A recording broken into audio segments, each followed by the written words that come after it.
Hola amigos de Recuperando Historias. Vamos a platicar en esta ocasión sobre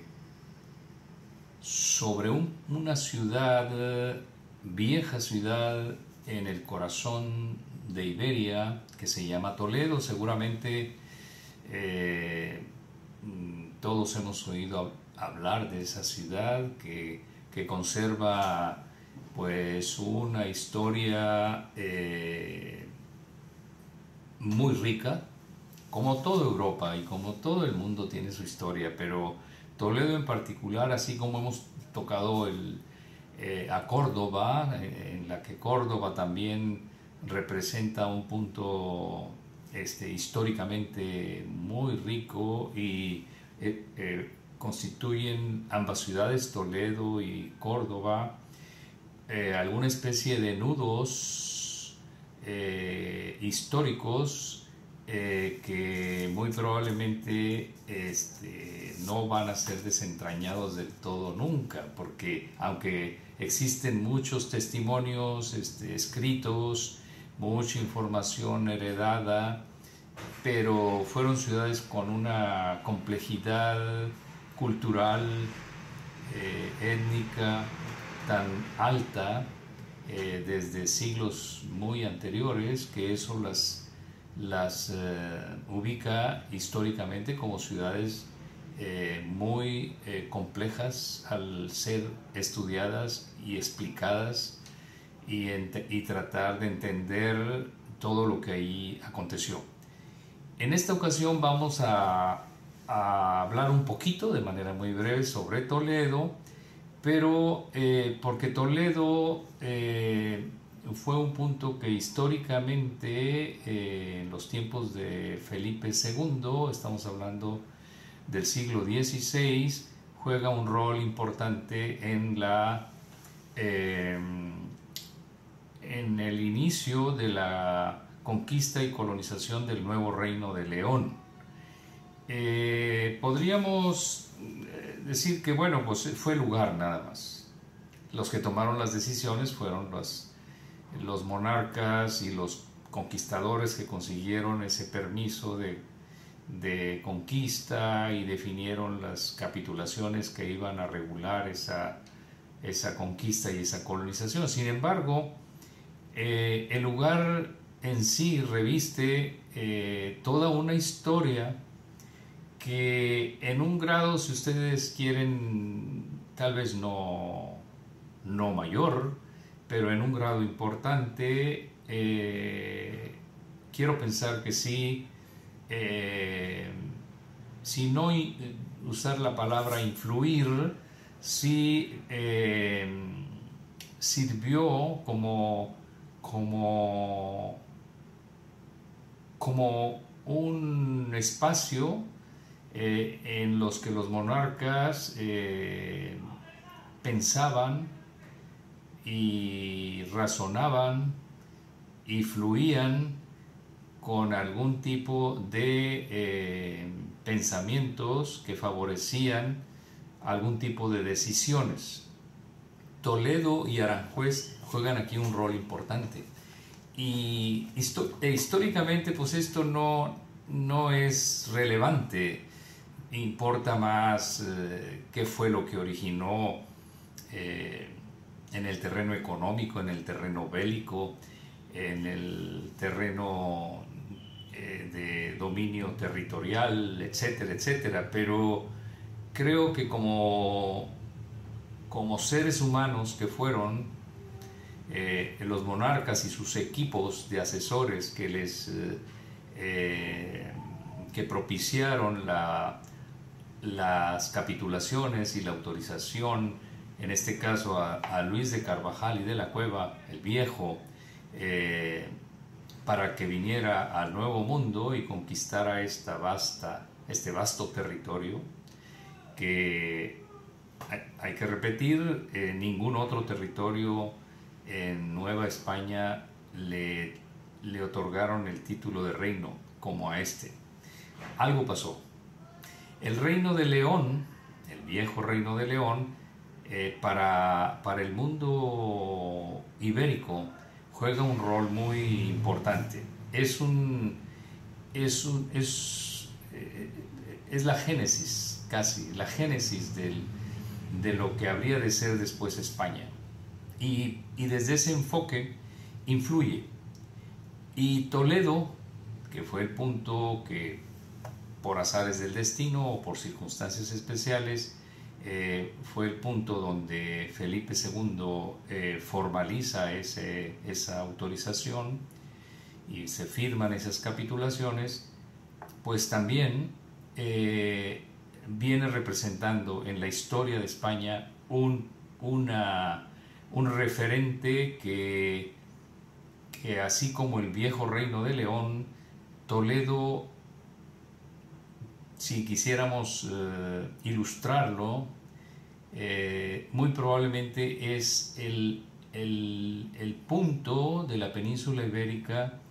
donde se definieron muchas de las conquistas y reconquistas y dominios, sea del mundo islámico o del mundo cristiano, y intelectualmente del mundo judío. Entonces ahí ese punto es un punto que creo que si pudiéramos acabar de ilustrarlo, es un punto que no es solamente histórico, entra la mística, entra la fe, entra el intelecto, entran los ejércitos, entran las guerras. Es algo especial. Todo el mundo ha tenido este tipo de encuentros, pero hay algunos lugares en cada civilización que se vuelven emblemáticos, y creo que Toledo es uno de ellos. Así es que vamos a hablar de Toledo por su asociación que tiene con la historia de los orígenes del nuevo Reino de León en la Nueva España. Es decir, repito otra vez, es el noreste, el actual noreste mexicano y sureste tejano. Así es que vamos a platicar un poquito de ello. Pues Toledo tiene una historia medianamente con evidencias físicas o con vestigios, algunas veces si más que por escrito, por vestigios físicos que reflejan la presencia previa a los romanos, aunque su historia ya más formal empieza con el Imperio Romano, 2 siglos antes de nuestra era, y ahí se viene desarrollando toda una historia. Está el Imperio Romano, luego vienen los visigodos, que ya la cristianizan y la hacen como una de sus ciudades capitales o principales. Fueron pocos siglos los que tienen presencia los visigodos, luego vienen los árabes, en donde también la ubican como una gran ciudad, aunque tenían a Córdoba, que era el centro del califato. Tuvo sus diferencias con Córdoba, después vinieron las taifas, otras formas de organización, pero duraron siglos, varios siglos ahí, y luego viene la recuperación nuevamente por los del norte peninsular, cristianos, y el reino que la conquista es el Reino de León. Casualidad o no, pero es el Reino de León, el reino que para la España actual, decíamos, representa una especie de su génesis.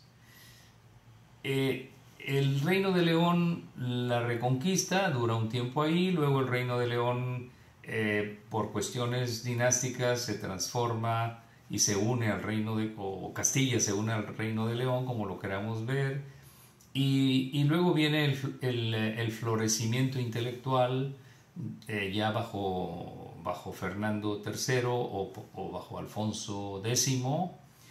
El caso es que ya para el siglo XII, XIII, Toledo empieza a tener un florecimiento intelectual importantísimo. Se transforma tal vez en uno de los puntos en donde se recupera la sabiduría griega, ahí se hace una especie de escuela de traductores importantísima, aunque autores recientes o investigaciones recientes dicen que no hubo tal organización, aunque no desmienten la cantidad de trabajo de traducción que se hizo en Toledo, pero que, vamos, opinan que más que escuela organizada, era una actividad muy intensa por mucho tiempo, pero que fueron esfuerzos individuales de una gran cantidad de toledanos o ciudadanos del lugar que se dieron a esa tarea, pero no de manera, ni siquiera como grupo. Bueno, son opiniones válidas a examinar, pero lo importante, lo más importante que creo ocurrió es que fue un centro de actividad intelectual, o tal vez en ese momento uno, si no el principal, uno de los principales en todo el continente europeo. Para opiniones de muchos fue el principal. De tal suerte que esa labor que se hizo ahí marcó, o fue el hito que marcó el gran cambio en toda la intelectualidad de Europa. De ahí se dispersó de nuevo esa recuperación cultural, ya traducido a idiomas locales del continente, y se empezó a traducir a nuevos idiomas, y surgió lo que habría de ser siglos después, pocos siglos después, el inicio del Renacimiento. Bueno, pues Toledo originalmente se llamó Toletum, luego Tula y Tula, dependiendo si fueron los romanos, después los visigodos, y fueron adaptando el nombre. Finalmente ahorita la conocemos por Toledo, y en este lugar se da el evento o se toma la decisión oficial para que se iniciara la conquista y la colonización del futuro nuevo Reino de León en Nueva España, que es lo que nos interesa, sobre lo que nos interesa platicar. Voy a dar lectura a un artículo que escribí hace años y lo titulé La Jerusalén española en la colonización del nuevo Reino de León. Así se le calificó en algún tiempo, o se le sigue calificando, a Toledo, la Jerusalén española. Bien, vamos a leerlo de manera rápida y breve para no hacer largo este video.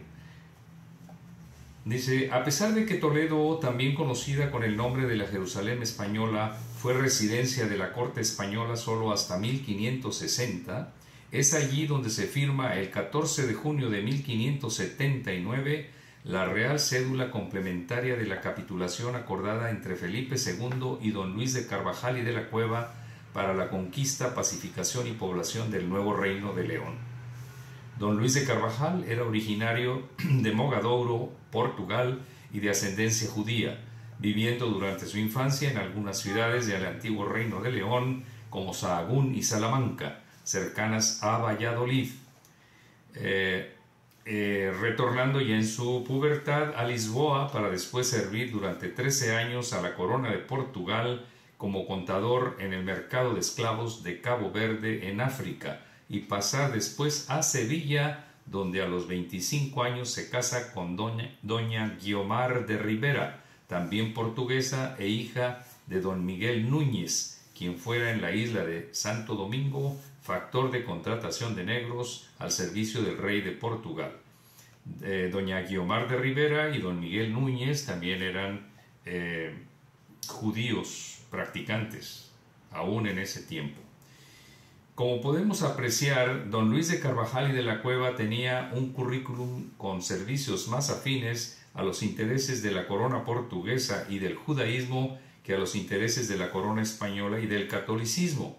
¿Por qué entonces fue admitido como conquistador y colonizador de una vasta región inexplorada de la Nueva España?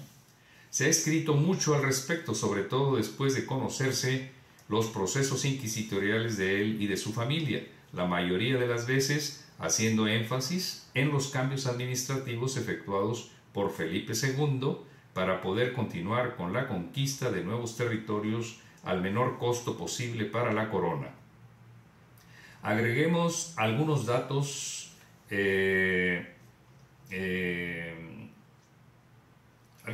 agreguemos algunos datos. Sabemos que Felipe II era hijo de madre portuguesa y casado con en uno de sus matrimonios con heredera de la realeza portuguesa, además de que para la fecha de la firma del contrato con Carvajal, 1579, ya era inminente la incorporación de Portugal a su corona, es decir, 1580.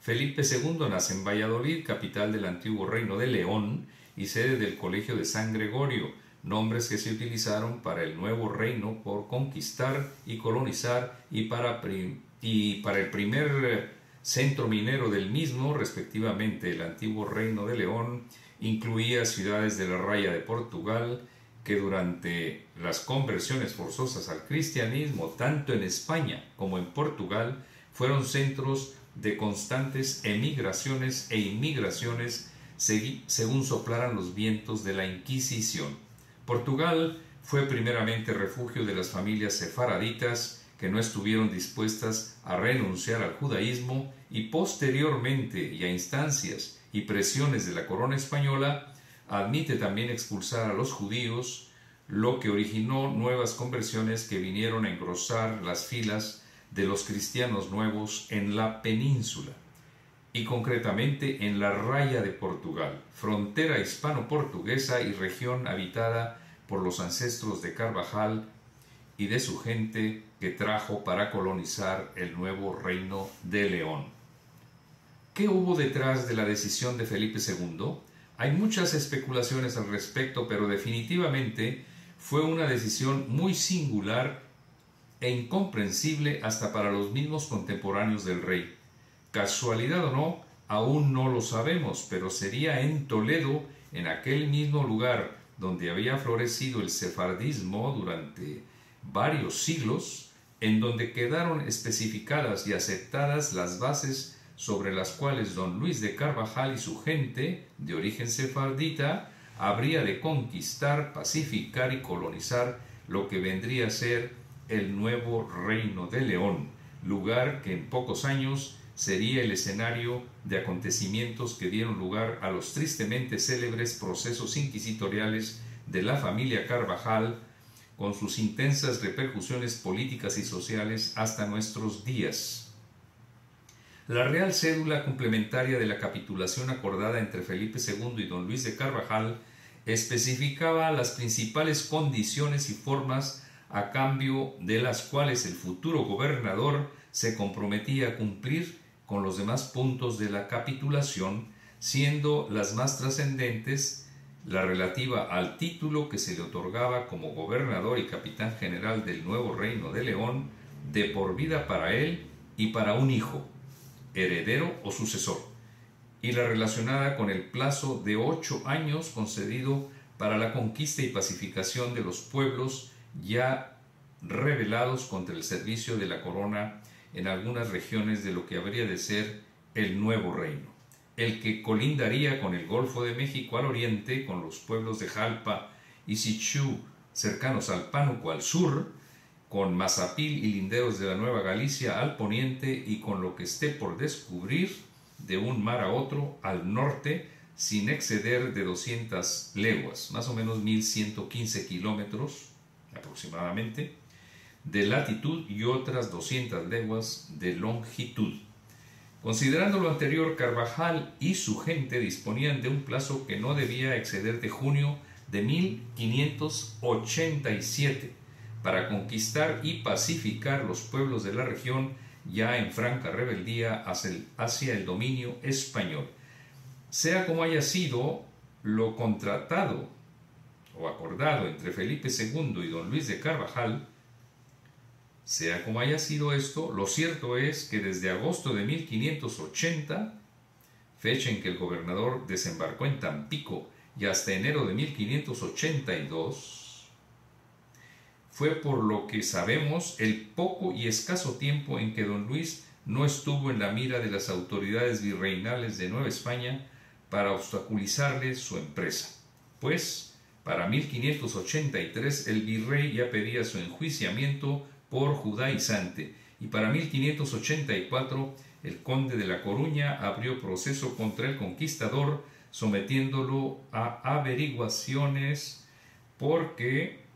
invadía jurisdicciones que no le pertenecían. Y precisamente en 1587, año en que se cumplían los 8 años de plazo para lograr la pacificación, don Luis ya tenía la Ciudad de México por cárcel,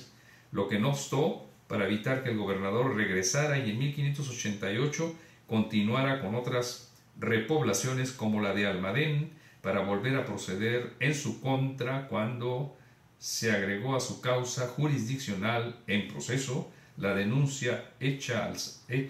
al Santo Oficio por un religioso disgustado porque no le dio la administración de los sacramentos en la ciudad de León, es decir, también llamada San Gregorio, hoy Cerralbo, acusando por ello a Carvajal, el que finalmente fue aprehendido y procesado durante 1589 y 1590, muriendo en prisión. La Inquisición, como podemos ver con los datos anteriores, no atendía necesariamente asuntos relacionados exclusivamente con la fe. Su ámbito iba mucho más allá y entraba definitivamente en el campo del poder político y económico, encontrando algunas veces terrenos fértiles para esos otros fines, como fue el caso de la empresa de don Luis de Carvajal y de la Cueva. Claro que hay muchas opiniones y muchos puntos de vista divergentes, pero creo que sí hay elementos suficientes como para señalar que todos esos procesos inquisitoriales seguidos a la familia Carvajal tienen una alta dosis de interés económico, no solo religioso.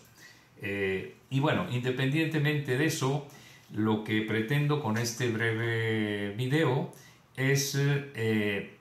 apuntalar o sacar a la luz la importancia del lugar, Toledo, esa ciudad emblemática que fue importante, muy importante para el mundo cristiano ibérico, también igual de importante para el mundo islámico y también igual de importante para el mundo judío. Pero se da aquí la no casualidad de que Toledo, en el pensamiento y en el imaginario del mundo sefaradí, fue, es y seguirá siendo un punto clave y un referente obligado si queremos estudiar todo lo relacionado con Sefarad. Gracias amigos por su atención y nos escuchamos en próximos videos. Hasta pronto.